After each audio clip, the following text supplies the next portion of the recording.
Kalian sedang mendengarkan segmen Balela, bagian dari podcast Progresif.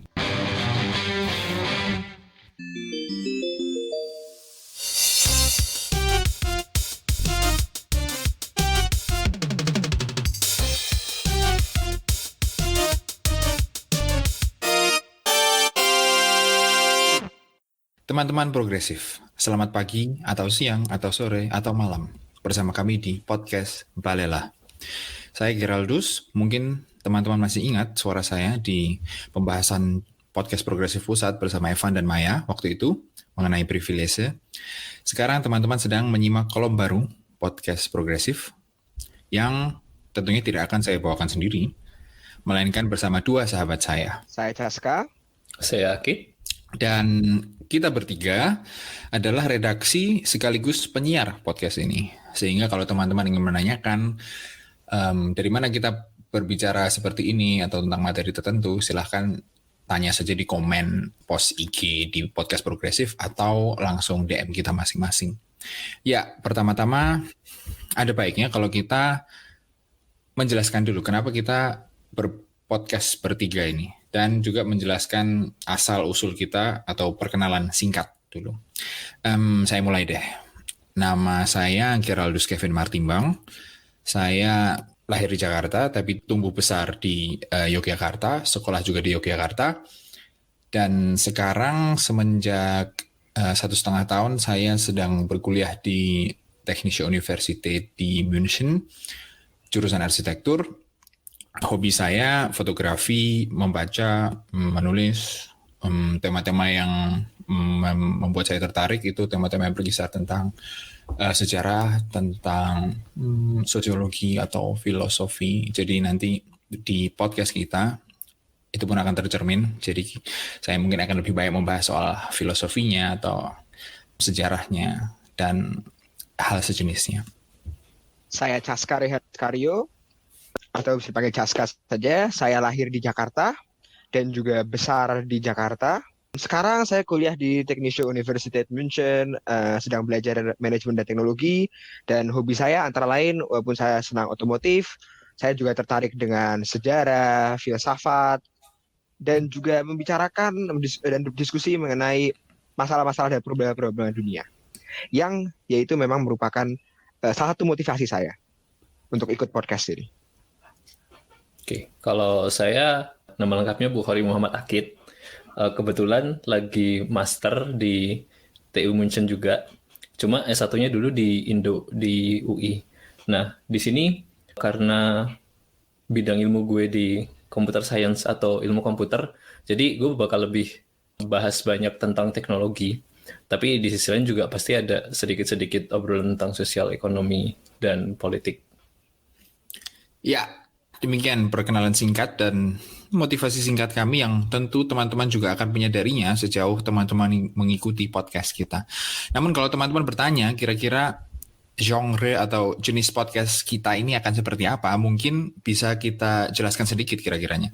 Jadi kita akan memperbincangkan seputar hal-hal aktual yang mungkin tidak banyak dibahas di Indonesia. Misalkan tema-tema seperti kecerdasan buatan, artificial intelligence, atau antroposentrisme atau bencana iklim atau hubungan bahasa daerah dengan bahasa Indonesia atau bahkan juga akan menyinggung masalah industri dan sejenisnya yang memang adalah tema-tema yang mungkin agak dianggap kurang penting karena tidak berhubungan langsung dengan dunia kerja atau dianggap tidak realistis dan lain-lain yang walaupun demikian menurut kami sebetulnya amat mendasar untuk kita ketahui. Sebab kita tidak boleh lupa bahwa masa-masa kita hidup sekarang ini, terutama untuk para kaum muda ya, generasi milenial dan Z, generasi kita, sebetulnya bisa dibilang masa-masa pelik atau masa-masa ketika banyak hal akan berubah. Mungkin singkat aja dari Akid dan Caska, kalian melihat nggak sih ada akan terjadi perubahan jangka pendek atau bahkan jangka panjang yang akan menimpa umat manusia, terutama kita di Indonesia? Ya banyak ya yang kita bisa lihat, misalnya contoh saja ya, contoh yang paling mudah, Jakarta, tempat saya tinggal saja. Perubahan iklim sudah sangat terasa dengan adanya tanah yang menurun, air laut yang naik, cuaca ekstrim ya kan, tadi membicarakan hubungan dengan perubahan iklim, dan juga secara digital juga bisa kita lihat bahwa dunia maya dan daring dan dunia digital itu berkembang sudah sangat pesat gitu, bahkan dalam waktu 10 tahun terakhir. Dan pastinya karena hal-hal tersebut, gaya hidup kita orang Indonesia pun akan berubah, dan kita sebagai manusia secara global pun akan berubah. Jadi memang kita hidup di masa di mana semuanya itu multidisipliner. Jadi sangat penting untuk kita untuk terus memikirkan dan memaknai lingkungan kita. Setuju. Apalagi kan tadi udah disebut juga nih perubahan teknologi. Selain itu kan juga jalur informasi juga semakin cepat dan bisa dibilang real time atau dalam waktu yang instan. Di sisi lain pergerakan manusia dari satu tempat ke tempat lain juga lebih cepat. Itu kan jelas bakal mengubah banyak banget kebiasaan kita. Dari yang tadinya cuman kayak dari satu kota ke kota lain 3 jam, sekarang bisa ke negara lain. Di situ kan pasti ada pertukaran kultur, budaya, dan kebiasaan. Jadi bisa jadi orang-orang yang tadinya terbatas pergerakannya di satu wilayah jadi citizen of the world atau warga negara dunia, di mana semuanya tuh bergabung jadi satu, dan perubahannya pasti gede banget lah. Betul, apalagi kalau kita bahas soal industri, soal 3D printing itu kan juga akan, dan otomatisasi yang bahkan berujung ke kecerdasan buatan itu juga akan menggeser banyak pekerjaan kan. Dan mungkin sekarang belum kerasa karena ya ibaratnya kalau kita tinggal di pedesaan yang tenang, setiap hari ke ladang atau ke sawah dan melakukan kegiatan-kegiatan rutin lainnya, kita juga tidak akan menyadari apa yang terjadi di luar desa. Atau bahkan kita juga sendiri telah mengalami kesulitan-kesulitan. Sehingga jangankan membahas apa yang terjadi di luar sana, jika kita masih juga berkutat pada masalah yang kita hadapi. Nah, maka dari itu kami ingin sedikit membangunkan kita dari istilahnya kenyamanan lokal. Banyak orang yang hidupnya mungkin sudah terasa nyaman dengan gaji yang cukup, fasilitas memadai, dan lain-lain. Atau untuk teman-teman yang mengalami krisis atau kepelikan lokal yang masih berjuang untuk memenuhi kebutuhan utama. Dengan cara kami akan berusaha untuk mengajak teman-teman berwacana bersama tentang tema-tema yang tidak biasa.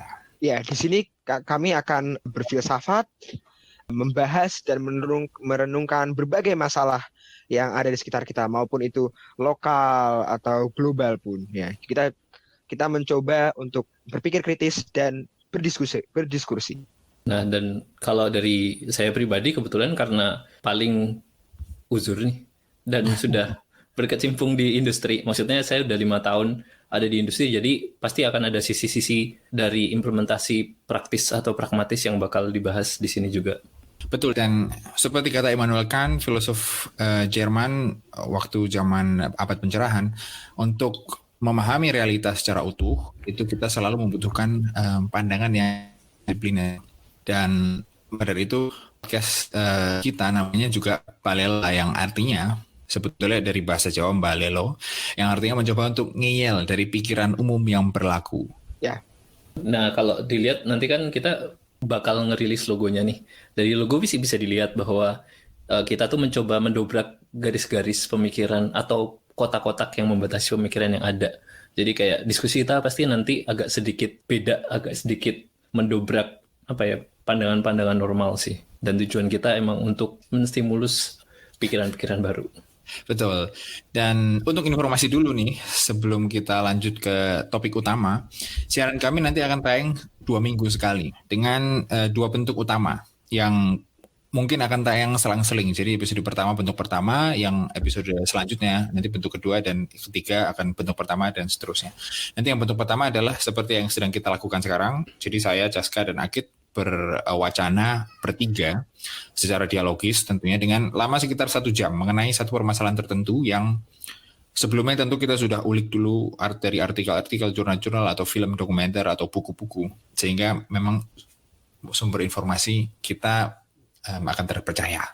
Dan bentuk yang kedua yang nanti akan tayang sekitar 2 minggu lagi adalah di mana hanya 2 dari kami yang akan mengantarkan podcast tersebut. Jadi nanti kita mempunyai narasumber di mana nanti kita akan berdiskusi mengenai sebuah tema atau sebuah topik, dan kita dapat bertanya langsung ke sumber yang memang berkecimpung di bidang tersebut.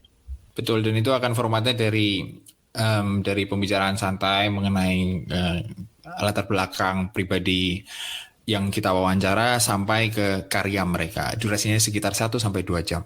Ya, dan sebelum kita melanjutkan wacana kita, kalau membuat siaran tentang COVID-19, seperti yang teman-teman sudah tahu, judul kita merenungkan sampar COVID-19 ini, sepertinya mubazir kalau lagi-lagi kita membahas perihal jumlah korban atau apa yang banyak dilakukan negara dan lain-lain, sebab toh hampir semua informasi yang berbicara mengenai itu dari portal berita maupun koran dibuka untuk umum secara gratis, bahkan yang dari luar negeri pun juga. Maka dari itu kita lebih ingin untuk menganalisa dan menelaah kemungkinan-kemungkinan apa yang sebetulnya telah dibuka oleh sampar ini, karena toh para pendengar, sobat-sobat progresif juga bukan para pembuat kebijakan kan.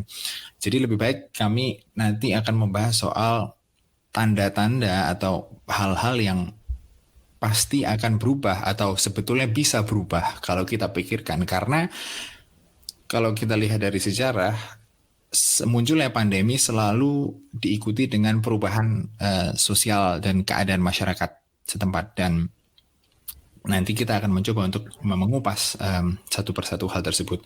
Tapi sebelum kita lanjut ke renungan itu, ada baiknya kalau kita membahas sedikit mengenai bagaimana keadaan kita di Jerman, saya dan Akib tentunya, dan juga Caska yang sedang terjebak di Indonesia ya. Dan mungkin juga kita sedikit beropini mengenai penyebaran yang cukup akut di Indonesia. Mulai dari Akib. Ya, menarik nih, karena sampai beberapa minggu yang lalu tuh saya masih bekerja di salah satu perusahaan transportasi di bidang digital. Dimana kita tahu kan kalau transportasi ini merupakan salah satu industri yang terkena dampak paling besar gara-gara COVID-19 ini. Yang gue rasain sih terjadi penurunan pendapatan perusahaan yang cukup besar. Sehingga ada beberapa langkah-langkah yang harus diambil. Salah satunya penghematan cost atau penghematan pengeluaran ya, kalau bahasa Indonesianya. Di sisi lain juga dari pemerintah Jerman sendiri menghimbau untuk industri agar menutup kantornya dan melakukan kebijakan kerja dari rumah untuk para karyawannya yang mampu. Dan itu udah kerasa banget selama sebulan. Jadi saya kerja di rumah selama sebulan gara-gara kebijakan itu. Dan di lingkungan sekitar saya sih, restoran-restoran udah tutup dari lama. Supermarket kehabisan daging, meskipun sayur kadang masih ada. Nah itu nggak tahu deh kalau di lingkungannya Gerald gimana tuh? Ya walaupun restoran masih buka tuh ya, tapi buat take away atau buat... Enggak, kalau di sini beberapa minggu yang lalu semua restoran udah tutup. Oh gitu? Kecuali toko roti sih. Iya sih, saya juga udah 2 minggu nggak keluar rumah, jadi cuma ke supermarket doang. Benar-benar cuma di kamar dan ke supermarket. Kalau soal kuliah sih, ini kebetulan saya juga lagi libur, belum masuknya nanti baru Mei. Tapi dari sekarang pun udah di woro-woro dari universitas bahwa nanti hampir semua project dan hampir semua kuliah akan dilaksanakan secara online. Walaupun kita juga belum tahu bentuknya bagaimana. Kalau misalnya kuliah saya kan harus bikin market dan lain sebagainya, itu marketnya nanti ditunjukkannya seperti apa dan lain-lain, belum ada kejelasan juga. Karena kita juga masih berharap bahwa ini nanti persebaran virusnya akan berhenti dalam waktu singkat. Tapi kalau ternyata tidak, ya masih pakai strategi yang udah dikasih tahu ke kita. Kalau Caska gimana? Nah, oke. Kalau kondisi Indonesia ya, teman-teman, pasti teman-teman sudah tahu ya dari berita bahwa sedang digencarkan himbauan di pemerintah untuk melaksanakan social distancing, atau sebenarnya bisa dibahas Indonesiakan menjadi jaga jarak untuk mencegah penyebaran virus corona. Yang saya juga bingung mengapa mereka tidak memutuskan untuk menggunakan bahasa Indonesia ya, padahal ini himbauannya untuk masyarakat Indonesia sendiri yang sebenarnya mungkin literasi bahasa Inggrisnya masih kurang gitu ya. Nah, yang nanti akan kami diskusikan lebih. Tapi maksudnya bisa pakai jaga jarak gitu kan? Itu kan lebih apa ya? Seperti yang saya katakan tadi ya, jaga jarak ya, karena memang sudah di berbagai topik lain juga sudah banyak digunakan bahasa jaga jarak, misalnya ketika mengemudi dan lain-lain. Jadi emang saya juga bingung kenapa kata ini tidak digunakan gitu ya. Dan kedua juga bisa dilihat, jalan-jalan sudah mulai sepi ya. Bisa dilihat toko-toko sudah banyak yang tutup, aktivitas masyarakat sudah mulai terbatas hanya di lingkup dalam rumah, walaupun memang belum lockdown. Dan juga sayangnya media memanfaatkan wabah atau sampar ini secara secara counterproduktif lah ya, karena hanya menakut-nakuti masyarakat. Ya sekiranya seperti itu. Oh iya, dan kalau dari saya sendiri sih, kan masih sering ngobrol nih sama teman-teman, sama orang tua yang di Indonesia juga. Kan beda daerah ya, teman-teman adanya di Jakarta, orang tua adanya di Magelang. Nah, dari situ entah kenapa saya merasa bahwa ada keresahan dari masyarakat Indonesia.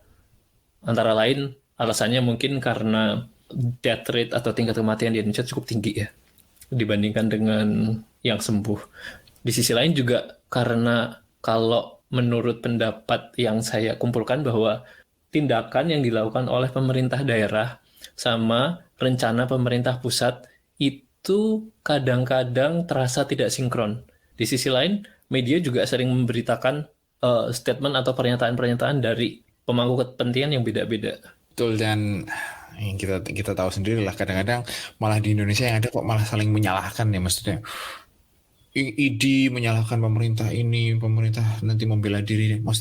Mestinya kalau di saat pandemi ini udahlah, apa ya, gimana ya, satukan kekuatan lah. Dan kalau misalnya ada kritik ya udah disampaikan secara kritik, bukan marah-marah. Dan seperti yang sudah kita lihatlah negara-negara lain yang cukup solid, kecuali di Amerika Serikat ya, itu juga rada error.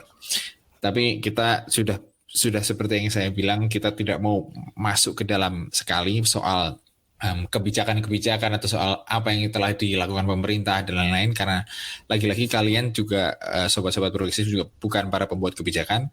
Maka mari kita lebih merenungkan saja sebetulnya apa yang bisa berubah setelah adanya sampar ini. Jangan hanya terjebak dalam yang saya tadi sudah bilang, kepelikan lokal itu tadi. Dan soal renungan ini memang juga penting, karena tadi Akid sudah menjelaskan sedikit bahwa memang ada keresahan, kegelisahan orang-orang Indonesia yang terlihat dari orang beli masker borong, harga masker juga naik dan lain-lain, yang itu tidak akan memungkinkan orang untuk merenung, karena merenung butuh ketenangan pikiran, ketenangan hati. Dan maka dari itu, maka langsung masuk ke poin yang pertama aja, tentang sebetulnya keadaan kita sekarang, bahwa walaupun kita nggak bisa keluar rumah, walaupun kita nggak bisa lagi datang ke kelas untuk kuliah atau datang ke kantor untuk kerja, kita toh masih bisa melaksanakan aktivitas kewajiban tersebut dengan ruang yang baru sebetulnya, ya kan, ruang digital. Maka sebetulnya dari sampar ini kita diperlihatkan bahwa kita mungkin mengurangi mobilitas dan atau sebetulnya kita melihat ada pergeseran hakikat ruang nggak sih, dari yang tadinya ruang analog ke ruang digital.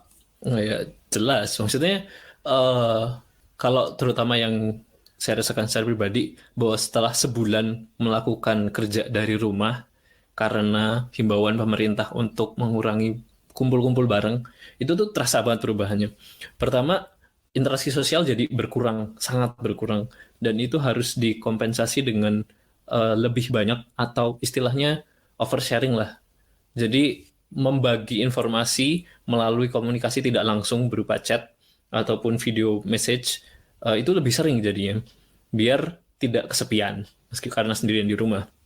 Di sisi lain juga kebiasaan berubah dari yang tadinya jujur, dari yang tadinya bangun jam 7 atau setengah 7 buat siap-siap ke kantor, jadi bangun jam 9 karena gak usah mandinya nanti aja. Itu perubahan kebiasaan juga. Dan gak usah stres, karena tadinya stres banget, harus ngejar kereta, harus belanja jam segini biar supermarket sebelum tutup. Jadi kayak perubahan kebiasaan, perubahan mindset itu juga kerasa banget di sini, karena komunikasi secara tidak langsung di dunia maya. Saya setuju juga dengan hal tersebut. Memang salah satu hal terbesar dari yang akan berubah dari karena sampah ini, memang orang akan sadar bahwa gaya hidup mereka secara tidak langsung sangat berubah, karena misalnya dengan ada himbauan untuk selalu berada di dalam rumah dan lain-lain, kebiasaan-kebiasaan orang yang bisa, misalnya seperti saya ya, saya senang sekali ke kafe bersama teman-teman, diskusi atau ngobrol atau gimana pun, hal-hal seperti ini kan harus langsung berhenti ya. Jadi secara langsung ketergantungan, bahkan hal-hal yang dianggap mendasar seperti kebutuhan sosial, ngobrol-ngobrol dan lain-lain, semua itu jadi bergantung kepada teknologi daring. Dan juga masalah bekerja, belajar. Saya mempunyai dua adik di sini dan mereka berdua sekolah melalui daring, sekolah melalui Zoom. Dan ya itu, kebutuhan seperti mandi, bangun pagi, mandi, seakan-akan tidak lagi menjadi masalah ya. Tidak penting ya mandi Karena pagi. ya betul. Tapi kalau yang soal dari pertemuan dengan teman-teman ya itu mungkin menurut saya nggak tergantikan karena di situ kan ada interaksi kompleks dengan otak dan lain sebagainya. Tapi satu hal sebetulnya yang pasti bahwa kehadiran ruang yang baru ini, ruang digital ini sebetulnya membuat kita bisa merenungkan kembali apa perlu kalau misalnya ilmuwan-ilmuwan misalnya harus terbang ke negara lain untuk konferensi penelitian atau koloquium untuk jurnal internasional misalnya, atau apa perlu di masa depan kita membangun ruang-ruang kuliah lagi atau ruang-ruang untuk les. Bagaimana kalau di Indonesia juga bisa diadakan les bahasa negara tertentu dengan gurunya yang dari negara masing-masing, tapi melalui Zoom atau melalui lagi ruang daring. Atau juga bisa diadakan talk show online dengan intelektual internasional favorit di Indonesia, misalnya langsung berbicara dengan Yuval Noah Harari atau Jared Diamond misalkan. Jadi di satu sisi mobilitas dan pergerakan kita seakan-akan jadi terlihat boros nggak sih? Dan di sisi lain sebetulnya ada kesempatan untuk berkomunikasi secara satu arah, contohnya pemberian kuliah, konferensi pers, wawancara dan lain-lain yang ternyata tidak lagi membutuhkan jejak karbon yang tinggi, sekaligus mungkin melampaui batas-batas semu kedaerahan, ya enggak? Ya memang saya setuju. Kesannya sangat ironis ya, bahwa dengan adanya teknologi daring yang sebenarnya lumayan maju dan berkembang dengan sangat pesat, orang-orang kesannya masih sangat membutuhkan pertemuan secara langsung. Dan kesannya komunikasi melalui daring yang lebih efisien serta lebih ramah lingkungan tidak dimaksimalkan. Walaupun bisa melalui daring, tapi kadang beberapa rasa ya, rasa itu maksudnya secara mental dan emosional ya, secara manusia ya, dalam komunikasi antar manusia itu tidak dapat dirasakan bila melalui daring. Pasti ya kalau misalnya kawan-kawan yang misalnya LDR gitu ya, pasti merasakan kan ya. Melalui daring Wah. itu. Ini contoh-contoh yang mudah lah. Dan misalnya bahkan nggak sejauh-jauh misalnya dalam proses belajar melalui daring seperti yang adik-adik saya lakukan, adik-adik saya mengeluh bahwa rasanya tidak seefektif di dalam kelas gitu. Karena ada kurang interaksi manusia ini yang memang tidak kuantitatif sifatnya ya. Jadi ya memang walaupun kesannya rasa-rasa tersebut tidak dibutuhkan secara objektif ya, secara utiliter, tapi secara subjektif memang ada sesuatu yang terpenuhi dengan pertemuan tersebut. Karena memang kita manusia dan ya yang tidak sepenuhnya rasional dan homo economicus. Maksudnya homo economicus di sini dalam lingkup tidak selalu berpikir secara rasional dan Betul. untuk memaksimalkan utilitas gitu. Karena ya kembali lagi secara filsafat kita adalah manusia. Betul. Dan juga selain itu ada juga masalah dari teknologi daring itu sendiri. Karena walaupun sudah maju ya, tapi patut diperhatikan bahwa belum semua orang memiliki akses tersebut. Kita perlu memikirkan untuk orang-orang yang tinggal di daerah pedesaan atau daerah yang memang belum terkoneksi secara dengan baik melalui daring ya. Dan bahkan daerah-daerah yang terkoneksi pun dengan daring, terkadang koneksinya pun tidak cukup, koneksi internetnya kualitasnya cukup buruk dan lain-lain yang akan mengaruhi efektivitas diskusi atau melalui daring ya. Jadi ya perlu diingat ya.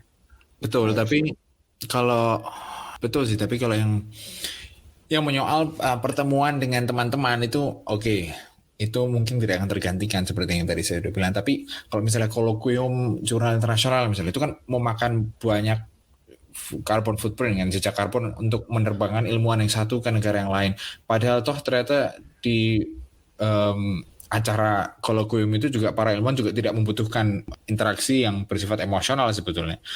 Dan misalnya saya juga les bahasa saya juga diganti pakai Zoom. Tapi itu malah menurut saya oke sih, nggak perlu harus keluar rumah dan lain-lain, dan nggak perlu juga ada interaksi sosial secara emosional sih. Tapi maksudnya pada intinya ada kegiatan-kegiatan yang bisa di digital kan, tapi ada juga yang harus tetap analog supaya reaksi emosionalnya tetap bisa terjaga. Tapi dari situ pun kita juga menyadari bahwa ada sedikit absurditas ya ketika udah tahu bahwa sebetulnya walaupun teknologi video call, video conference sudah maju, tapi toh secara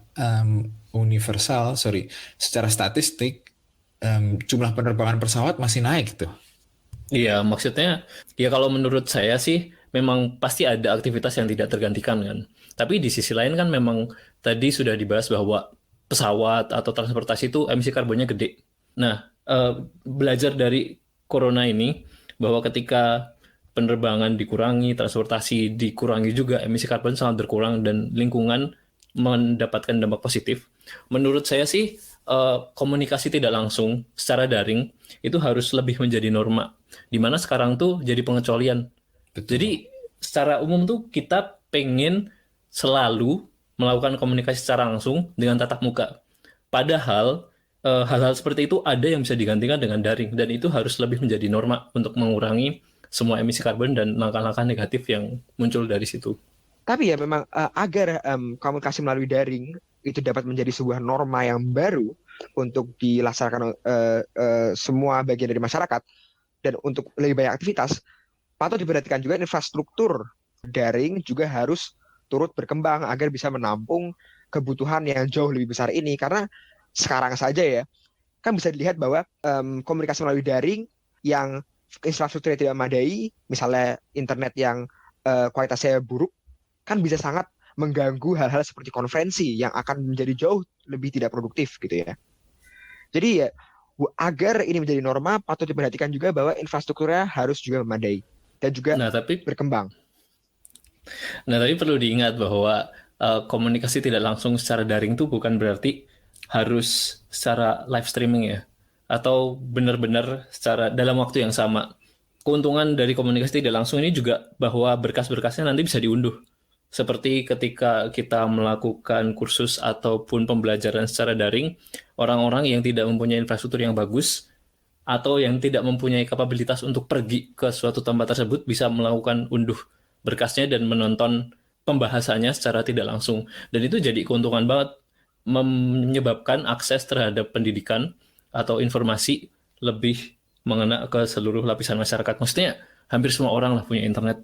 Sejelek-jeleknya di Indonesia pakai GSM masih bisa gitu loh. Tapi nggak semua orang mampu bayar kampus yang mahal. Betul. Itu banyak. Jadi kesimpulannya berarti sebetulnya ini tinggal dibikin peraturan saja nggak sih supaya ini jadi berkelanjutan dan nggak cuma untuk pengecualian, karena toh efeknya positifnya banyak juga. Dan sepertinya cukup membahas tema ini, kita lanjut ke perenungan kita selanjutnya. Sebetulnya dari Sampar ini ada satu hal lagi yang kelihatan bahwa ketika masa-masa krisis atau bencana atau wabah, pasar yang tadinya seakan-akan mengatur segalanya, itu jadi seakan-akan pingsan nggak sih? Jadi pengaruhnya tergantikan sepenuhnya oleh negara. Meskipun kita berada di Indonesia, di negara yang notabene negara neoliberal misalnya. Nah itu menarik soalnya. Soalnya kalau yang menurut saya baca bahwa skema pasar bebas atau free market itu sepertinya tidak akan bekerja secara normal di situasi-situasi khusus kayak pandemi ini misalnya. Sebagai contoh kita bisa lihat di berbagai negara banyak kebutuhan yang harganya melonjak naik seperti alkohol buat membersihkan tangan atau di beberapa negara tisu toilet. Ini kan membuktikan bahwa sebenarnya negara harus berperan dalam mengatur mekanisme pasar ketika hal-hal khusus terjadi. Tapi kalau menurutmu sendiri gimana, Cas? Ya saya setuju. Memang skema pasar bebas seakan-akan mati suri di kala pandemi ini karena tadi melonjaknya banyaknya kebutuhan-kebutuhan esensial di kala pandemi ini dan juga menurunnya kebutuhan-kebutuhan yang biasanya di kala normal harga cukup dihargai seperti minyak gitu ya. Tapi menurut saya sih instrumen-instrumen untuk mengontrol pasar bebas ini seperti misalnya pembatasan harga, keringanan perubahan pajak dan lain-lain itu pun kan juga sebenarnya bagian dari skema pasar bebas itu sendiri, karena pasar bebas kan sebenarnya tidak pernah sepenuhnya bebas ya. Ada seperti fiscal policies dan monetary policies dalam hal tersebut. Betul sekali, dan kalau kita lihat secara politik pun sebetulnya pandemi juga menjadi semacam momentum. Kalau kita lihat partai-partai atau tokoh-tokoh yang bisa dikategorikan kiri misalnya di Amerika oleh Bernie Sanders dari kebetulan Partai Demokrat, atau di Jerman oleh Die Linken atau Grünen, yang mereka dengan momentum ini menyoroti fasilitas kesehatan. Bernie Sanders misalnya terang-terangan memakai fakta buruknya healthcare system atau fasilitas kesehatan di Amerika untuk kampanye dia, programnya yang Medicare for All, atau yang ingin membuat program kesehatan gratis seperti yang sudah diterapkan di negara-negara Skandinavia atau Eropa yang menganut welfare state, atau sebetulnya kesejahteraan sosial yang juga sudah ada di sila kelima di Amerika, yang sistem perekonomiannya dan sistem kesehatannya juga dikapitalisasi atau diserahkan ke mekanisme pasar. Dari situ sebetulnya bukankah momentum ini seharusnya bisa dipakai juga untuk partai oposisi di Indonesia untuk mengkritik misalnya fasilitas kesehatan di Indonesia yang memang sudah ada BPJS, namun kan dari segi jumlah dan kualitas masih jauh tertinggal dari negara lain. Dan itu nggak kita terang-terangan lihat. Narasi oposisi malah semacam menyerang terus kebijakan pemerintah, tapi dia juga tidak ingin membawa program baru kayak Bernie Sanders misalnya. Iya, kalau yang terlihat dari jarak jauh sih, karena memang sudah banyak kritik publik soal fasilitas kesehatan, banyak yang komplain, dan sudah menjadi rahasia umum juga bahwa di beberapa daerah di luar Pulau Jawa kesiapannya tuh kurang. Yang terlihat malah dari oposisi itu seperti menunggangi isu ini untuk mendapatkan popularitas dengan cara membuat program-program atau pencitraan baru, tapi tidak melakukan kritik secara keras karena memang publik sudah menyuarakan hal tersebut sih. Iya ya, untuk menambahkan saya setuju sekali dengan yang tadi Akid katakan, karena memang kesannya seperti ya tadi partai-partai politik ini atau oposisi ya, tanda kutip, seakan-akan menunggangi sifat emosional yang memang lagi terguncang di dalam masyarakat gitu ya, mengenai pandemi ini. Jadi memang sebenarnya sifatnya bukan tidak terlihat seperti kritis, tapi mungkin agak terlihat seperti ya memang mungkin bisa dilihat sedikit populis lah ya. Ini apa namanya, pengkritikannya ya. Betul, dan masih dalam kaitan dengan politik, tadi kan kita membahas partai kiri. Nah, sekarang partai kanan seperti AfD di Jerman atau partainya Marine Le Pen di Prancis, mereka juga menggunakan sampar atau pandemi ini untuk mempropagandakan permasalahan pengetatan perbatasan mereka. Ya betul sekali, bahkan bisa juga kita lihat ya bahwa momentum pengetatan perbatasan di Eropa ya secara spesifik karena adanya sampar ini juga tidak hanya digunakan oleh para pelaku politik, namun juga oleh masyarakat. Seperti contohnya bisa dilihat di Republik Ceko, di mana menurut yang setelah saya gali-gali ya, berdasarkan sebuah survei yang diselenggarakan oleh STEM Agency, lebih dari 60% masyarakat dalam survei tersebut menginginkan pengecekan dan perbatasan fisik yang memang sedang berlaku sekarang atas adanya wabah ini untuk berlaku secara permanen. Oh iya? Ya, dan itu memang suatu hal yang lumayan mengejutkan mungkin ya, apalagi di era perbatasan terbuka Schengen ini. Menarik banget ya, berarti ketika melihat Ceks ingin untuk pembatasan border jadi permanen, karena kemarin gue sempat baca esai dari Yuval Noah Harari. Jadi ada dua pertanyaan yang ditanyakan di esai tersebut, bahwa setelah corona ini tuh kita ingin pertama pilihan di antara isolasi secara nasional atau kerjasama global. Nah, dari si Ceks kita tahu bahwa mereka milih isolasi secara nasional nih. Pertanyaan kedua, itu pengawasan secara ketat, surveillance, atau citizen empowerment, di mana kesadaran warga negara. Nah, kita bandingin dari kita bertiga kan, Caska di Indo, gue sama Gerald di Jerman. Kalau di Jerman, terlihat sepertinya warga-warganya sudah cukup mempunyai kesadaran, sehingga pengawasan yang sangat ketat tidak dibutuhkan. Tapi di Indonesia yang terlihat dari jarak jauh, sepertinya kesadaran itu tuh belum ada.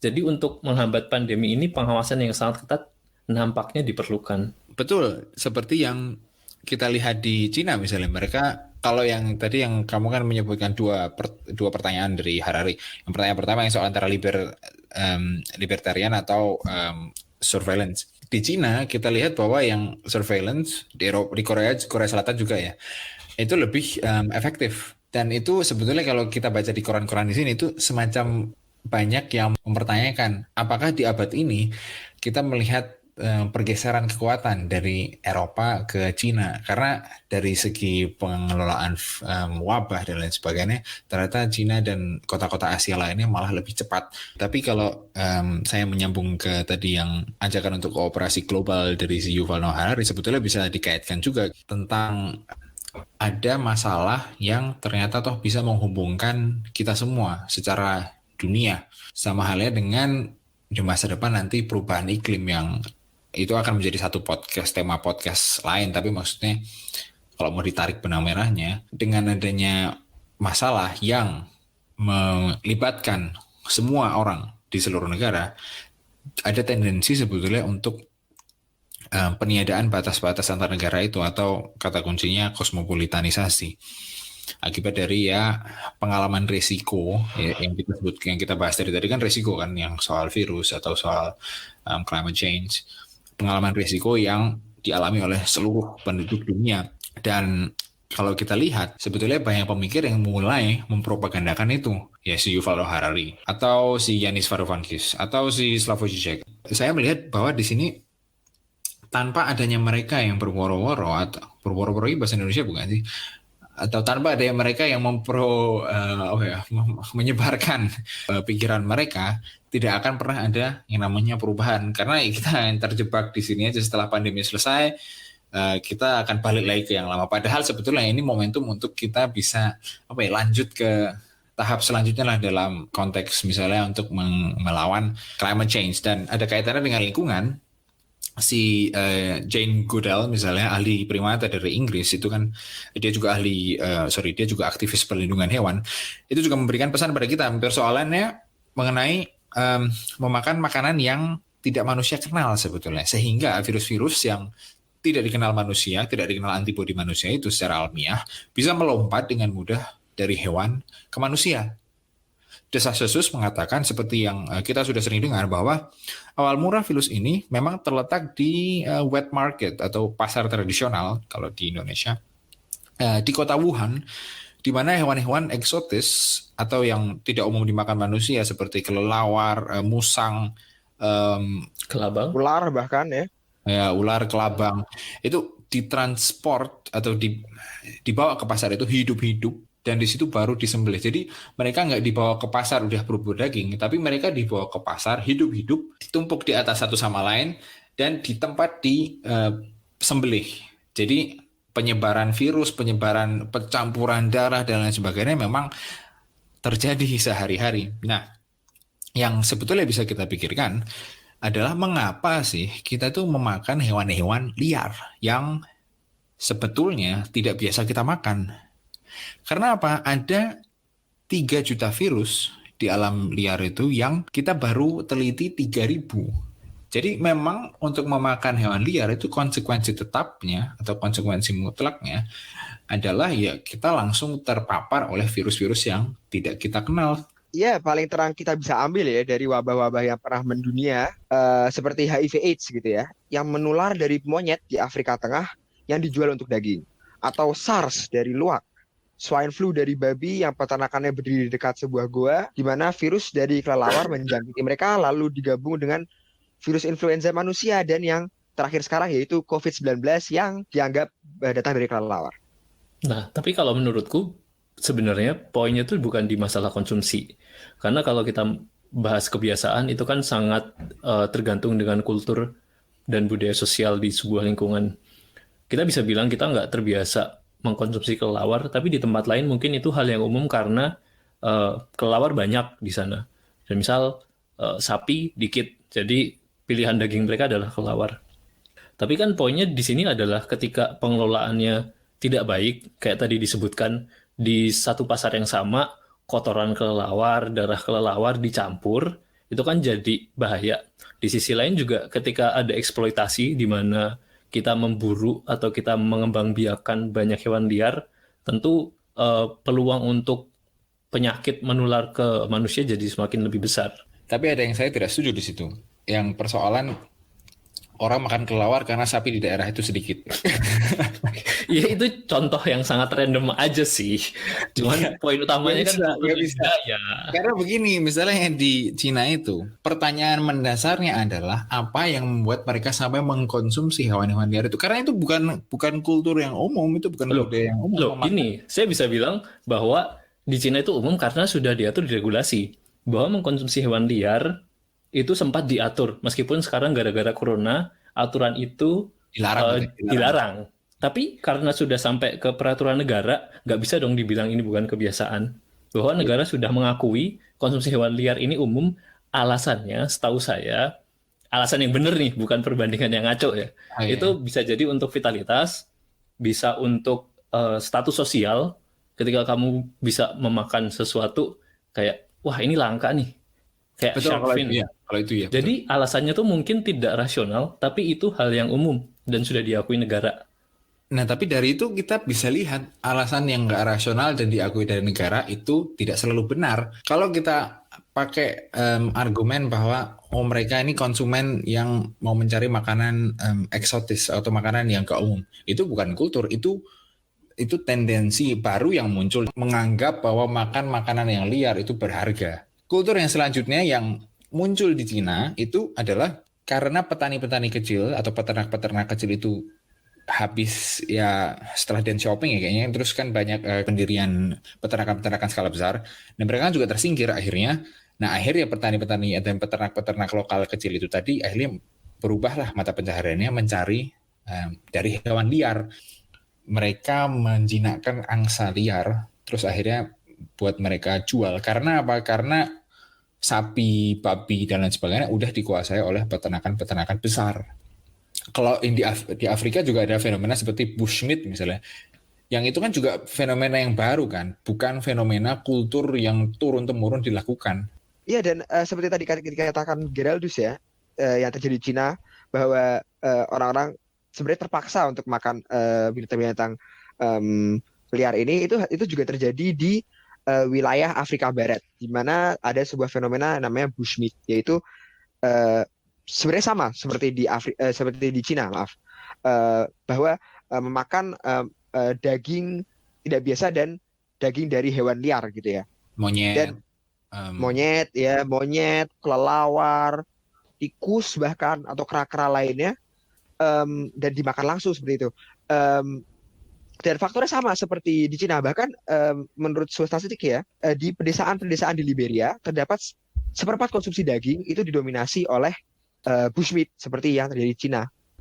Ada sebuah argumen lain ya mengenai bushmeat atau makan hewan liar ini yang dapat kita renungkan dulu, karena walaupun hewan-hewan liar ini lebih berisiko untuk dimakan dalam segi kebersihan dari virus dan bakteri dan lain-lain, tapi secara dampak lingkungan alam lebih tidak merusak dibandingkan agrikultur dan peternakan. Contohnya ya, 25 juta hektar hutan perlu dikorbankan untuk menutupi kebutuhan yang hilang bila bushmeat di Afrika Barat dihilangkan. Dan itu 25 juta hektar itu banyak loh. 25 juta hektar hutan.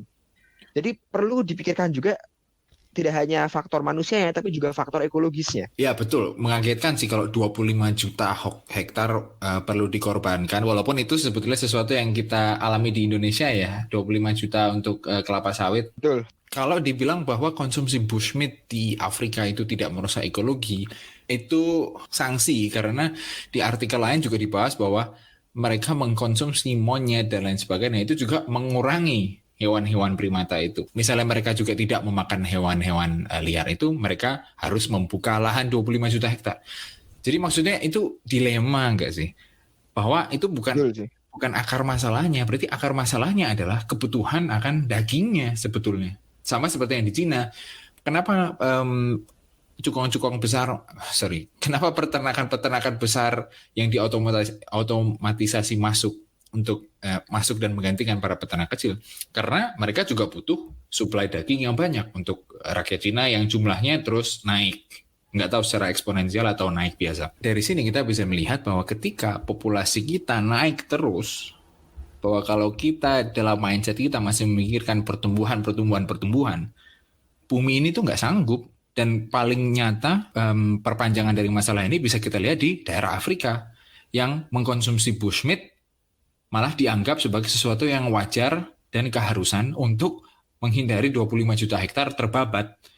Walaupun kenyataannya enggak juga. Yang di HIV, yang penyebaran virus HIV pertama kali kalau nggak salah tahun 60-an ya, itu mereka menjual daging monyet. Jadi mereka membawa hutan untuk perkebunan. Nah, mereka menangkap monyet juga di situ. Dan daripada mubazir, monyetnya ya udah dimasak. Jadi maksudnya itu nggak menyelesaikan masalah juga untuk mengkonsumsi bushmeat. Mungkin intinya kita harus memikirkan soal sesuatu yang berkaitan dengan paradigma kita yang selalu ingin pertumbuhan. Barangkali ada limitnya, barangkali ada batasnya, supaya kita nggak lalu juga menjamah daerah-daerah yang kita nggak kenal. Tapi seperti tadi kan saya mengutip Jane Goodall itu kan ahli primata. Secara keseluruhan juga kalau kita lihat di setiap negara, ilmuwan itu dapat semacam kekuatan politis nggak sih di era pandemi ini? Kalau misalnya di koran-koran Jerman itu dibahas soal mereka pada bikin semacam lucu-lucuan bahwa sekarang setiap ada ilmuwan yang diundang ke acara TV atau apa, pasti orang-orang mendengarkan, atau setiap pejabat daerah setempat konferensi pers selalu sampingnya ada virolog, pasti mereka informasinya langsung dipercaya dan kebijakannya juga akan langsung dilihat positif oleh masyarakat. Tapi itu pun juga ada ironi juga. Untuk kasus pandemi ini ilmuwan didengar, tapi untuk misalnya kasus perubahan iklim yang jelas-jelas sudah mulai prosesnya di Indonesia, sudah kerasa dari curah hujan yang ekstrim dan lain sebagainya, yang mereka para ilmuwan memprediksikan bahwa efek perubahan lingkungan ini akan menjadi irreversible atau nggak bisa dikembalikan kalau 2030 kita tidak mengurangi emisi CO2 sebanyak 50% itu tidak dihiraukan, tapi yang sekarang dihiraukan. Itu menurut kalian gimana? Kalau menurut saya sih, mungkin saya melihat pandemi ini dapat mencetus dan memulai sebuah titik perubahan dan menjadi sebuah pengingat besar semoga ya untuk para politisi untuk mendengarkan ilmuwan. Karena misalnya karena pandemi ini ya, bisa kita lihat sekarang langsung ya, seperti yang tadi dikatakan, ilmuwan mempunyai panggung kontrol dan peran lebih besar. Dan ya sebagai contoh sih kita lihat aja banyak politisi yang pada awalnya menyepelekan pandemi ini yang akhirnya karena tidak mendengarkan ilmuwan merasakan akibatnya. Dan semoga karena hal tersebut para politisi bisa menggunakan cara berpikir yang sama dari saya harusnya mendengarkan ilmuwan nih terhadap tema perubahan iklim. Nah, tapi kalau menurut saya sih bagaimanapun juga politisi kan bermain kepentingan. Di sisi ini kan kepentingannya nggak cuma ya emang kapitalis banget sih, tapi kepentingannya kan nggak cuma terkait dengan kepentingan rakyat, kepentingan bumi, tapi juga ada kepentingan industri nih. Lobby industri jelas, maksudnya banyak banget kebijakan yang kalau kalian cari itu dipengaruhi dari lobby industri ke politisi. Tapi pandemi ini menurutku bisa jadi momen buat industri menghitung potensi kerugian yang diakibatkan karena kurangnya dana penelitian, dana riset. Ketika dana riset itu dialokasikan dengan cukup, peneliti akan mampu untuk melakukan penelitian di industri ataupun di lab-lab mereka masing-masing. Nah, di sini ketika industri mampu melakukan prediksi bahwa kerugian yang dicapai itu lebih besar daripada alokasi dana riset, saya berharap bahwa riset-riset dan pendapat peneliti di sini nggak cuma mempengaruhi politisi, tapi juga mempengaruhi industri terhadap pengambilan keputusan mereka juga. Tapi sebetulnya, kalau Akid bilang bahwa malah yang bisa kita upayakan kerjasama antara peneliti dan industri supaya bisa menghitung kerugian. Tapi sebetulnya kalau dalam spesifik kasus ini ya, teman-teman pasti ingat kan, misalnya beberapa minggu lalu ada viral di Instagram dan YouTube, virolog dari Amerika yang dia mengklaim bahwa sebetulnya kita seharusnya bisa punya vaksin lebih cepat kalau penelitian dia beberapa tahun lalu yang untuk SARS, karena dia juga meneliti untuk SARS itu kan coronavirus juga. Seandainya penelitian itu dibiayai sama dia, katanya dia bisa mempercepat proses pembuatan vaksin itu. Nah, poin yang menarik adalah kalau kita ngelihat industri farmasi di Amerika, ini kasusnya Amerika ya, bahwa ada tren belakangan ini untuk mengurangi biaya research and development karena menurut mereka ini tidak menghasilkan profit. Betul. Nah, itu persis poin saya. Ketika industri dan penelitian terus dijadikan satu seperti ini kita ngomong kasus di negara maju ya. Kalau di Indonesia boro-boro industri dan penelitian. Tapi maksudnya kalau di negara maju itu udah penelitian dan industri itu amat menyatu gitu ya. Jadi tanpa industri nggak ada penelitian. Kalau misalnya kecuali bidang-bidang seperti filsafat atau seni dan lain sebagainya. Tapi kalau misalnya soal penelitian virologi, biologi, obat, farmasi atau soal teknik dan lain sebagainya itu hampir selalu dia pasti ada kerjasamanya dengan perusahaan swasta. Nah, di sini ada kritik menarik dari sosiolog Ulrich Beck yang menciptakan frasa masyarakat risiko atau risk society. Kedepannya yang harus dilakukan dunia industri dan penelitian adalah untuk memisahkan dirinya dari satu sama lain. Karena apa?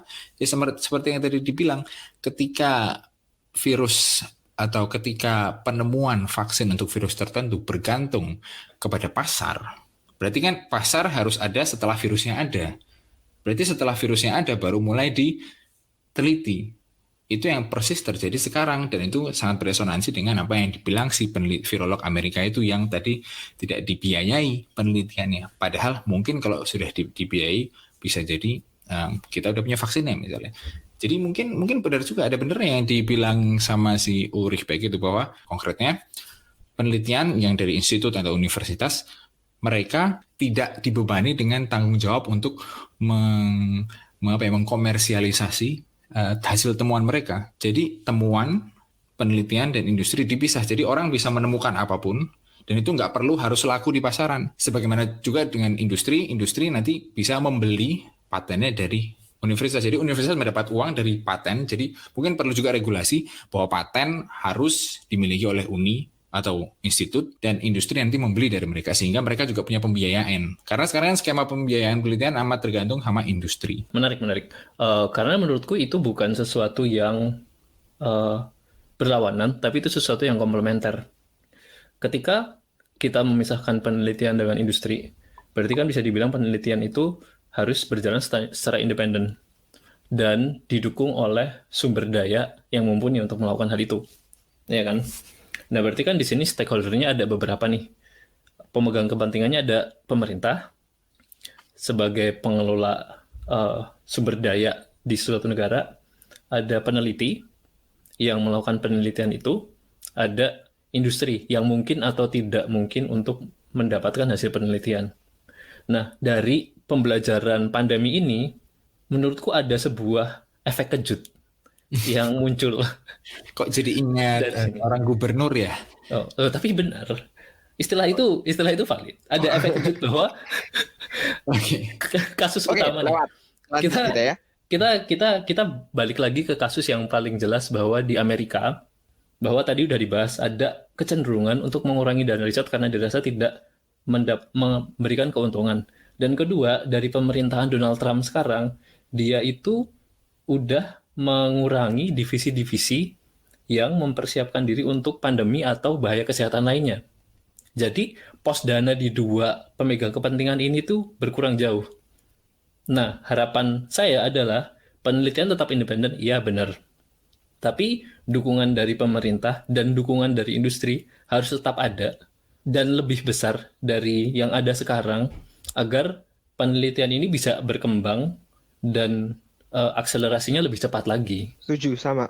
Karena memang ya sebenarnya logika memotong divisi pandemi aja sebenarnya dalam logika yang paling dasarnya sebenarnya itu kan cukup mengerikan ya. Karena patut diingat bahwa kesehatan itu seharusnya memang prioritas gitu ya. Walaupun kita hidup di misalnya dunia yang memang kapitalis dan lain-lain dan mengejar keuntungan, tapi kan kesehatan itu adalah suatu hal yang memang harusnya prioritas kemanusiaan gitu ya. Dan memang hal-hal yang sifat-sifatnya esensial terhadap keberadaan kemanusiaan bahkan seperti perubahan iklim, kesehatan dan lain-lain, memang penelitiannya harusnya dipisahkan karena mau untung atau tidak bisa dinegosiasi. Harus tetap jalan penelitian. Jalan Betul. betul. Betul. Ya, dan atau supaya kita tidak terlalu berpusat pada manusia, karena kalau soal yang dari bahasan bushmeat dan lain-lain itu kan juga sebetulnya merugikan hewan juga. Dalam kasus pandemi ini kan gara-gara kita populasi kebanyakan, kita harus menjamah daerah-daerah yang kita tidak biasa jamah, lalu virus lompat. Itu kan juga yang dirugikan itu adalah kita, akibat dari kita menghancurkan alam, atau akibat dari kita terlalu ekspansif dan akhirnya harus mendesak alam lebih lanjut. Tapi masih ada kaitan dengan perubahan iklim. Iya, yang kita tahu bahwa pandemi ini selain menjadi bencana kejahatan manusia, juga menjadi pembunuh utama perekonomian, dan itu tidak perlu kita bahas lebih lanjut lah. Tapi di sisi baiknya, data-data juga sebetulnya menunjukkan kemajuan positif secara ekologis atau dalam rangka pemenuhan target iklim 2030 misalnya. Karena kalau dari data-data kandungan emisi CO2 global itu turun 6%. Karena dari Cina sendiri pun turun 25%. Dan kalau ngomongin emisi nitrogen di kota-kota besar, itu pun juga berkurang drastis. Dan kita juga tahu di Jakarta katanya langitnya juga jadi biru dan lain sebagainya. Di New York, Beijing, Wuhan, dan lain sebagainya itu dari satelit sudah terlihat bahwa itu jadi bersih sekali. Nggak seperti dulu ketika perekonomian masih berjalan. Berarti sebetulnya kalau di Indonesia ada aksi demokrasi jeda untuk iklim, maka sebetulnya Sampar Corona atau virus COVID-19 ini adalah simpatisan gerakan ekologis ya. Ya, bukan simpatisan gerakan ekologis ya, masa Sampar jadi simpatisan gerakan ekologis tidak bisa menjadi suatu entitas yang aktif gitu ya. Tapi ya mungkin itu adalah cara bumi untuk mengingatkan kita untuk merenung atas sistem-sistem dan cara hidup yang sudah kita bangun, yang banyak yang kita belum sadar sebenarnya. Dan tadi berbicara mengenai emisi yang turun ya, memang benar ya, beberapa statistik menunjukkan bahwa turun, bahwa emisi CO2 turun dan lain-lain. Tapi kita tetap tidak boleh lengah. Misalnya ya, walaupun kesannya Jakarta misalnya ya, udaranya menjadi bersih karena langit biru. Namun memang sebenarnya hal tersebut terjadi karena faktor cuaca yang sedang cerah setelah banyak hujan. Karena gini ya, bila kita membicarakan polusi ya, tercatat pada 28 Maret menurut IQR.com, Air Quality Index atau indeks kualitas udara Jakarta tetap berada pada angka 149. Menurut USAQI. Walaupun kendaraan lalu lintas di jalan ibu kota secara keseluruhan berkurang sekitar 25% secara rata-rata ya. Jadi itu sebenarnya menunjukkan bahwa kualitas udaranya pun tidak berubah untuk menjadi jauh lebih baik gitu ya. Memang berkurang dan lain-lain, tapi tetap kita tidak boleh lengah dalam menghadapi perubahan iklim dan lain-lain gitu ya. Jadi ya kesannya itu sebenarnya pandemi ini atau Sampar ini sebenarnya hanya memberikan kita waktu sedikit untuk sekedar menggeser permasalahan perubahan iklim hanya sedikit, tapi juga sebenarnya bukan menghilangkan masalah tersebut. Betul, dan itu masuk ke poin kedua saya tentang istilahnya retaliatory pollution atau polusi balas dendam. Karena itu juga dibuktikan ke soal ketika teman-teman ingat 2008 ada krisis finansial global ya. Nah dari situ juga emisi CO2 berkurang. Jadi gini, tahun pertama setelah krisis finansial global itu emisi turun 2%. Tahun kedua turun 3%. Jadi total turun 5% ya. Nah, tapi tahun ketiga begitu ekonomi udah normal plus 5,7%. Jadi ini sumbernya dari Koran Site. Jadi maksudnya seandainya ini jadi jeda, itu benar-benar tidak ada gunanya bisa dibilang, karena toh setelah perekonomian menjadi normal yang ada malah penggenjotan industri meratakan lagi kurva polusinya. Jadi ya sebetulnya yang terpenting tetap akumulasi gas CO2 dan akumulasi gas emiter yang lainnya yang sudah kita produksi semenjak revolusi industri, dan itu nggak akan berkurang karena mereka sudah terakumulasi di atmosfer. Nah, menarik nih karena pendapat-pendapat itu kan mengasumsikan bahwa perekonomian akan kembali normal.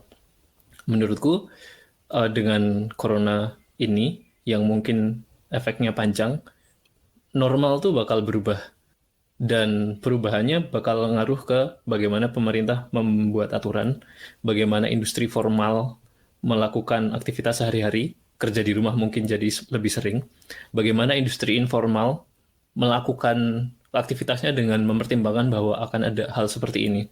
Jadi ketika aktivitas normal itu berubah, mungkin perjalanan dari satu tempat ke tempat lain jadi lebih berkurang, atau mungkin pemerintah ketika membuat sebuah aturan mempertimbangkan bahaya-bahaya kesehatan dan bahaya lingkungan.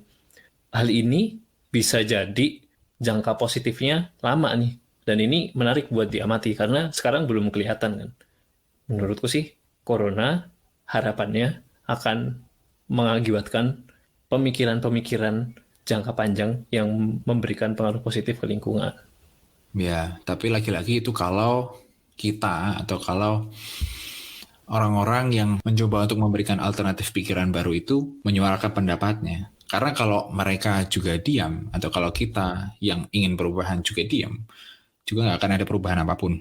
Dan itu persis juga yang disampaikan oleh para aktivis lingkungan, misalnya di Jerman oleh si Luisa Neubauer, itu juga dia selalu mempropagandakan untuk ayo tetap bersuara untuk krisis yang akan datang di masa depan misalnya. Apa ada mau yang ditambahin, Cas? Ya sebenarnya saya setuju seperti yang tadi Akid telah sampaikan ya, bahwa memang bila nanti normalnya memang berubah dan memang orang menjadi berpikir jangka panjang, itu tidak akan terjadi apabila kita semua berdiam diri dan tidak menyuarakan apa yang kita mau atau opini kita gitu. Jadi ya semoga dengan kita sudah lama di karantina di rumah, bosan, semoga kita dapat lebih tergerakkan untuk menyuarakan. Karena apalagi untuk dilakukan kan ya. Jadi ya janganlah berdiam diri dan tetaplah bersuara. Betul, ya. Dan sejauh ini kita sudah bersama-sama berwacana. Sebanyak itu pula kami yakin menumpuk pertanyaan-pertanyaan di benak teman-teman progresif yang mungkin tidak kami bahas secara terperinci karena memang mengulang apa yang sudah saya katakan tadi, wacana di podcast ini tidak bersifat tertutup. Kami istilahnya tidak mau memberikan kuliah sebab kami memang bukan dosen, melainkan hanya ya diletan juga atau orang-orang yang tidak berpiagam. Namun bagaimanapun juga kita juga berusaha menawarkan cara pikir yang lain, yang berbeda, yang mungkin lebih dalam atau lebih ribet. Namun saya jamin teman-teman akan paling tidak dapat merenungkan sesuatu yang baru, yang kemudian memperluas mungkin cakrawala teman-teman, dan akhirnya memperdalam pemaknaan hakikat hidup teman-teman masing-masing. Dan seperti yang teman-teman ketahui bahwa banyak korban nyawa dan sakit berjatuhan akibat virus ini, kami hendak mengucapkan rasa belasungkawa terhadap mereka yang ditinggalkan orang yang mereka sayangi, dan berharap semoga mereka yang terjangkit dan jatuh sakit supaya dapat pulih kembali, juga untuk mereka yang kehilangan pekerjaan serta penghasilan atau yang rencana hidupnya terpaksa berubah secara tidak diinginkan, semoga dapat diberikan kejernihan hati dan pikiran dan ketabahan dalam menghadapinya. Dan terakhir, meskipun kita sekarang sedang mengalami krisis atau kepelikan yang ujungnya mungkin kita belum bisa lihat, tetaplah ingat seperti judul kumpulan surat-surat era Kartini bahwa habis gelap terbitlah terang. Dan tanpa teman-teman merenungkan pandemi ini, tanpa teman-teman memikirkan alternatif yang mungkin kita bisa perbaiki setelah pandemi ini, tidak akan mungkin ada perubahan apapun. Sampai jumpa di episode selanjutnya. Selamat membalela pikiran kita masing-masing.